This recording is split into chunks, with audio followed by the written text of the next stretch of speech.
Manaqib Syekh Abdul Muhyi. Syekh Abdul Muhyi adalah ulama tarekat Syattariyah, penyebar agama Islam di Jawa Barat bagian selatan. Karena dipandang sebagai wali, makamnya di Pamijahan dikeramatkan orang. Abdul Muhyi datang dari keluarga bangsawan.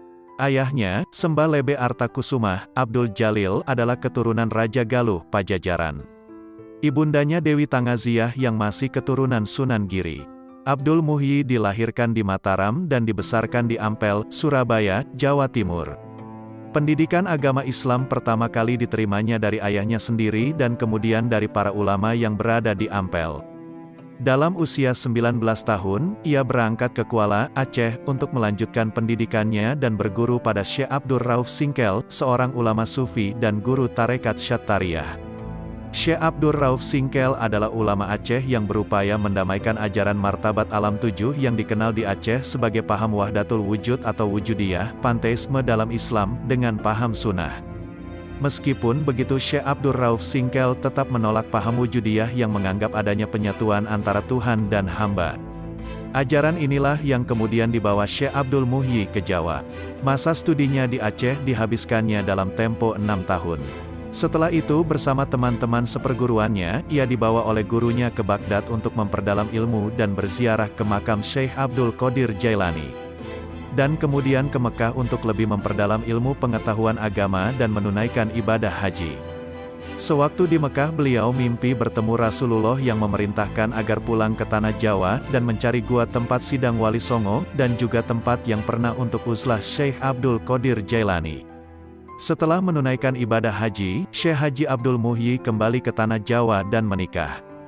Hari demi hari dilalui dengan baik, hingga suatu ketika beliau ingat pesan Rasulullah dalam mimpi agar mencari sebuah gua. Dan beliau meninggalkan Ampel untuk ke Mataram menghadap raja, serta orang tuanya yang menjadi pejabat di Mataram. Setelah menyampaikan maksud dan diterima serta diizinkan, Syekh Abdul Muhyi segera mulai melakukan pengembaraan ke arah barat bersama istri, dan ditemani beberapa prajurit yang diperintahkan untuk mengawal. Suatu ketika, rombongan itu tiba di Lebak Siu.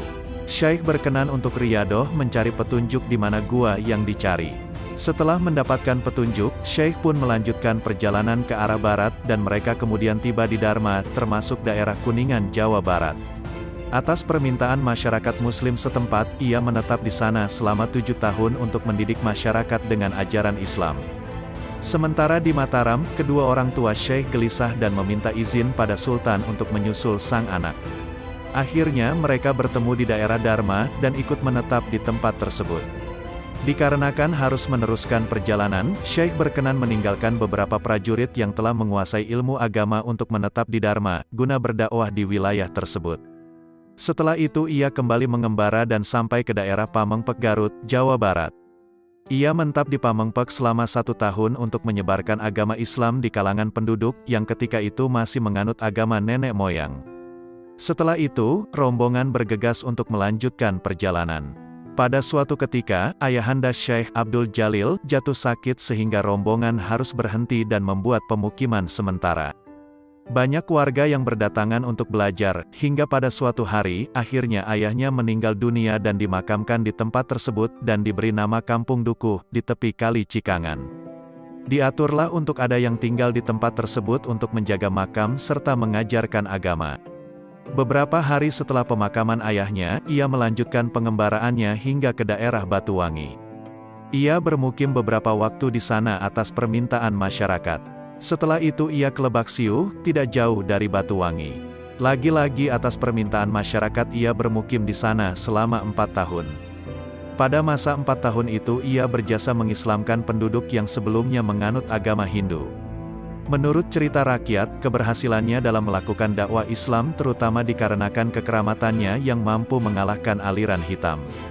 Di sini Syekh Haji Abdul Muhyi mendirikan masjid, tempat ia memberikan pengajian untuk mendidik para kader yang dapat membantunya menyebarkan agama Islam, dan lebih jauh ke bagian selatan Jawa Barat. Setelah 4 tahun menetap di Lebak Siu, tidak lama dari itu, Syekh bisa menemukan gua yang dikisahkan lewat mimpi. Setelah menemukan gua tersebut, ia lebih memilih bermukim di dalam gua untuk mengajar dan bersuluk. Gua tersebut sekarang dikenal sebagai Gua Safarwadi di Pamijahan Tasikmalaya, Jawa Barat. Gua yang sekarang dikenal dengan nama Gua Pamijahan, adalah warisan dari Syekh Abdul Qadir Al-Jailani yang hidup lebih dari 200 tahun sebelum Syekh Abdul Muhyi. Gua ini terletak di antara kaki Gunung Mujarot. Sejak gua ditemukan, Syekh Abdul Muhyi bersama keluarga beserta santri-santrinya bermukim di sana. Di samping mendidik santrinya dengan ilmu agama, beliau juga menempuh jalan tarekat. Menurut pendapat yang masyhur, sampainya Syekh Abdul Muhyi ke derajat kewalian melalui tarikat Mutabaroh Satariyah, yang silsilah kemursyidannya sampai kepada Rasulullah. Berikut silsilahnya: Rasulullah, Ali bin Abi Thalib, Sayyidina Hasan, Sayyidina Zainal Abidin, Imam Muhammad Bakir, Imam Ja'far Shodiq, Sultan Arifin, Yasidis Sultan, Syekh Muhammad Maghribi, Syekh Arabi Yasidil Asyik, Sayyid Muhammad Arif, Syekh Abdullah Satari, Syekh Hidayatullah Syarmat, Syekh Haji Hudori, Sayyid Muhammad Goizi, Sayyid Wajhuddin, Sayyid Sifatullah, Sayyidina Abdi Muhib Abdullah Ahmad, Syekh Ahmad bin Muhammad Ahmad Kosos, Syekh Abdul Rauf, Syekh Haji Abdul Muhyi. Sekian lama mendidik santrinya di dalam goa, maka tibalah saatnya untuk menyebarkan agama Islam di perkampungan penduduk. Di dalam perjalanan, sampailah di salah satu perkampungan yang terletak di kaki gunung, bernama Kampung Bojong.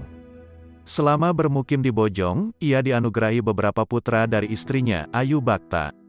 Di antara putra beliau adalah Dalem Bojong, Dalem Abdullah, Media Kusumah, Pakih Ibrahim.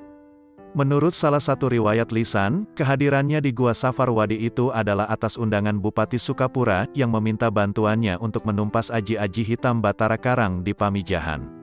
Di sana terdapat sebuah gua tempat pertapaan orang-orang yang menuntut aji-aji hitam itu. Syekh Haji Abdul Muhyi memenangkan pertarungan melawan orang-orang tersebut, hingga ia dapat menguasai gua itu. Ia menjadikan gua itu sebagai tempat pemukiman bagi keluarga dan pengikutnya. Di samping tempat ia memberikan pengajian agama dan mendidik kader-kader dakwah Islam, gua tersebut sangat sesuai baginya dan para pengikutnya untuk melakukan halwat menurut ajaran tarekat Syattariyah. Sekarang gua tersebut banyak diziarahi orang sebagai tempat mendapatkan berkah. Syekh Haji Abdul Muhyi juga bertindak sebagai guru agama Islam bagi keluarga Bupati Sukapura, Bupati Wiradadaha IV, Raden Subamanggala. Setelah sekian lama bermukim dan mendidik para santrinya di dalam gua, ia dan para pengikutnya berangkat menyebarkan agama Islam di Kampung Bojong, sekitar 6 km dari gua, sekarang lebih dikenal sebagai Kampung Bengkok, sambil sesekali kembali ke Gua Safar Wadi. Sekitar 2 km dari Bojong ia mendirikan perkampungan baru yang disebut Kampung Safar Wadi. Di kampung itu ia mendirikan masjid, sekarang menjadi Kompleks Masjid Agung Pamijahan, sebagai tempat beribadah dan pusat pendidikan Islam. Di samping masjid ia mendirikan rumah tinggalnya. Sementara itu, para pengikutnya aktif menyebarkan agama Islam di daerah Jawa Barat bagian selatan. Melalui para pengikutnya, namanya terkenal ke berbagai penjuru Jawa Barat. Syekh Maulana Mansur berulang kali datang ke Pamijahan untuk berdialog dengan Syekh Haji Abdul Muhyi. Syekh Maulana Mansur adalah putra Sultan Abdul Fattah Tirtayasa dari Kesultanan Banten. Sultan Tirtayasa sendiri adalah keturunan Maulana Hasanuddin, Sultan pertama Kesultanan Banten yang juga putra dari Syarif Hidayatullah atau Sunan Gunung Jati, salah seorang wali Songo. Berita tentang ketinggian ilmunya sampai ke Mataram, kemudian Sultan mengutus beberapa putra-putrinya untuk belajar pada Syekh di Pamijahan. Ketika itu bahkan menjanjikan akan memberi piagam yang memerdekakan daerah Pamijahan dan menjadikannya daerah perdikan, daerah yang dibebaskan dari pembayaran pajak. Berdasarkan keputusan Sultan Mataram itulah, oleh pemerintah kolonial Belanda, melalui keputusan Residen Priangan, Pamijahan sejak tahun 1899 dijadikan daerah Pasidika, daerah yang dikuasai secara turun-temurun dan bebas memungut zakat, pajak, dan pungutan lain untuk keperluan daerah itu sendiri. Makam Syekh Haji Abdul Muhyi yang terdapat di Pamijahan diurus dan dikuasai oleh keturunannya. Makamnya itu ramai diziarahi orang sampai sekarang karena dikeramatkan. Sampai saat ini desa Pamijahan dipimpin oleh seorang khalifah, jabatan yang diwariskan secara turun-temurun, yang juga merangkap sebagai juru kunci makam dan mendapat penghasilan sedekah dari para peziarah. Karya tulis Syekh Haji Abdul Muhyi yang asli tidak ditemukan lagi. Akan tetapi ajarannya disalin oleh murid-muridnya. Di antaranya oleh putra sulungnya sendiri, Syekh Haji Muhyiddin yang menjadi tokoh tarekat Syattariyah sepeninggal ayahnya. Syekh Haji Muhyiddin menikah dengan seorang putri Cirebon dan lama menetap di Cirebon. Ajaran Syekh Haji Abdul Muhyi versi Syekh Haji Muhyiddin ini ditulis dengan huruf pegon, Arab Jawi, dengan menggunakan bahasa Jawa, baru pesisir. Naskah versi Syekh Haji Muhyiddin itu berjudul Martabat Kang Pitutu, Martabat Alam 7, dan sekarang terdapat di Museum Belanda. Ajaran Martabat Alam 7 ini berawal dari ajaran tasawuf Wahdatul Wujud, kesatuan wujud yang dikembangkan oleh Ibnu Arabi. Tidak begitu jelas kapan ajaran ini pertama kali masuk ke Indonesia. Yang jelas, sebelum Syekh Haji Abdul Muhyi, beberapa ulama sufi Indonesia sudah ada yang menulis ajaran ini, seperti Hamzah Fansuri, Syamsuddin As-Sumatrani dan Abdur Rauf Singkel, dengan variasi masing-masing. Oleh karena itu sangat lemah untuk mengatakan bahwa karya Syekh Haji Abdul Muhyi yang berjudul Martabat Kang Pitutu ini sebagai karya orsinilnya, tetapi besar kemungkinan berupa saduran dari karya yang sudah terdapat sebelumnya dengan penafsiran tertentu darinya. Menurut ajaran Martabat Alam 7, seperti yang tertuang dalam Martabat Kang Pitutu, wujud yang hakiki mempunyai 7 martabat, yaitu 1. Ahadiyah, hakikat sejati Allah Subhanahu wa Ta'ala. 2. Wahdah, hakikat Muhammad. 3. Wahidiyah, hakikat Adam. 4. Alam arwah, hakikat nyawa. 5. Alam misal, hakikat segala bentuk. 6. Alam ajsam, hakikat tubuh. Dan 7. Alam insan, hakikat manusia. Kesemuanya bermuara pada yang satu, yaitu Ahadiyah, Allah Subhanahu wa Ta'ala. Dalam menjelaskan ketujuh martabat ini, Syekh Haji Abdul Muhyi pertama-tama menggarisbawahi perbedaan antara Tuhan dan hamba, agar sesuai dengan ajaran Syekh Abdur Rauf Singkel. Orang tidak terjebak pada identiknya alam dengan Tuhan. Ia mengatakan bahwa wujud Tuhan itu kadim, azali dan abadi, sementara keadaan hamba adalah muhdas, baru.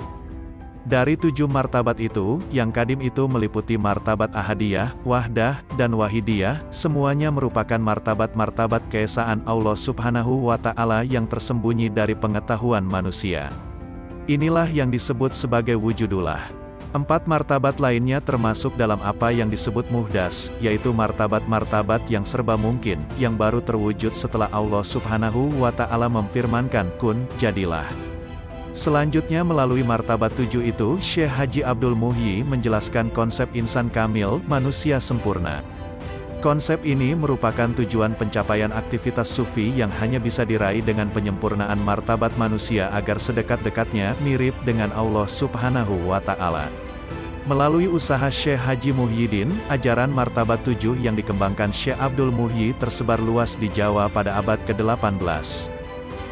Kesaktian Syekh Abdul Muhyi. Pada suatu hari Syekh Abdul Muhyi dan Maulana Mansyur berada di Mekah, dan hendak pulang ke Jawa. Mereka berdua berunding, barang siapa yang sampai dulu di Jawa hendaklah menunggu di tempat yang telah disepakati. Syekh Maulana Mansyur berjalan di atas bumi dan Syekh Abdul Muhyi berjalan di bawah bumi. Masing-masing menggunakan kesaktiannya. Ketika Syekh Abdul Muhyi berjalan di bawah laut, tiba-tiba beliau kedinginan lalu berhenti. Sewaktu hendak menyalakan api untuk merokok, tiba-tiba sekelilingnya menjadi gelap dikelilingi kabut dan kabut itu semakin tebal. Maka beliau teringat bahwa merokok itu perbuatan makruh dan dirinya merasa berdosa. Akhirnya beliau segera bertaubat minta ampunan dari Allah, seketika itu kabut hilang dan perjalanan pun dilanjutkan. Dan mulai saat itu Syekh Abdul Muhyi meninggalkan rokok, bahkan bisa dikatakan mengharamkan rokok untuk dirinya, sedang untuk keluarga dan pengikutnya dilarang merokok bila berdekatan dengannya. Karena itu sampai saat ini di daerah Pamijahan dilarang merokok kecuali di tempat yang telah ditentukan. Pada suatu hari beliau jatuh sakit. Ketika malaikat maut datang menjemput, Syekh Abdul Muhyi berpesan kepada istri dan putra-putrinya. Wahai anak dan istriku yang tersayang, hendaklah kamu sekalian bertakwa kepada Allah. Berbaktilah kepada orang tua yang telah melahirkan dan membesarkanmu, hormati dan muliakanlah tamumu, bicaralah dengan benar, senangkanlah orang lain, sekalipun kamu tidak dapat menyenangkan orang, janganlah berbuat yang menyusahkannya, kasihanilah orang kecil, hormatilah orang yang besar dan hargailah sesamamu. Hiduplah di dunia ini seakan mau melintasi jurang yang penuh dengan duri. Pada hari Senin tanggal 8 Jumadil Awal tahun 1151 Hijriah, 1730 Masehi ba'da sholat subuh, beliau pergi untuk selamanya menghadap Allah Subhanahu wa Ta'ala dalam usia 80 tahun. Jenazah ulama besar ini dimakamkan di Pamijahan. Hingga saat ini banyak orang berduyun-duyun berziarah ke makamnya sambil membacakan doa, sebagai wujud kecintaan terhadap Syekh Abdul Muhyi, seorang waliullah yang telah berjuang menyebarkan agama Islam di tanah air dan Jawa Barat pada khususnya. Sebagian karomah Syekh Abdul Muhyi. 1. Suatu hari ada orang yang dikejar-kejar sekawanan lebah, lari meminta pertolongan Syekh Haji Abdul Muhyi. Kemudian Syekh Haji Abdul Muhyi berseru kepada kelompok lebah itu, "Kenapa kalian lebah bersikap begitu kepada manusia? Apakah kalian tak mengerti di dalam tubuh manusia lahir dan batin adalah Thauf la ilaha illa Allah?" Lebah-lebah itu langsung mati. Lalu tubuh orang itu seperti keluar asap. Ia selamat tanpa bekas luka apapun. 2. Ada seseorang membawa istrinya yang buta setelah melahirkan. Kemudian dia menemui Syekh Haji Abdul Muhyi untuk minta kesembuhan. Oleh Syekh Haji Abdul Muhyi, mereka diajak zikir, membaca kalimat tahlil, la ilaha illa Allah, sebanyak 165 kali di masjid. Tak berapa lama wanita yang buta itu pun sembuh. 3. Di waktu yang lain, seseorang membawa anak yang terkena stroke, tubuhnya mati separuh untuk menemui Syekh Haji Abdul Muhyi. Kemudian diajak oleh Syekh Haji Abdul Muhyi berzikir kalimat tahlil sebanyak 165 kali. Akhirnya setelah itu anak yang stroke tadi sembuh total. 4. Ada lagi orang yang tidak bisa tidur selama 11 hari dan minta tolong kepada Syekh Haji Abdul Muhyi. Orang itu juga diajak berzikir sebanyak 165 kali dan lagi-lagi orang tadi akhirnya bisa tidur. 5. Syekh Haji Abdul Muhyi juga menolong orang lewat karamahnya untuk memperbanyak hasil panen dan ternak kerbau. 6. Syekh Haji Abdul Muhyi juga dikenal kesaktiannya. Beliau mengalahkan 2 tukang sihir sakti, dan kemudian 2 penyihir itu menjadi murid-muridnya.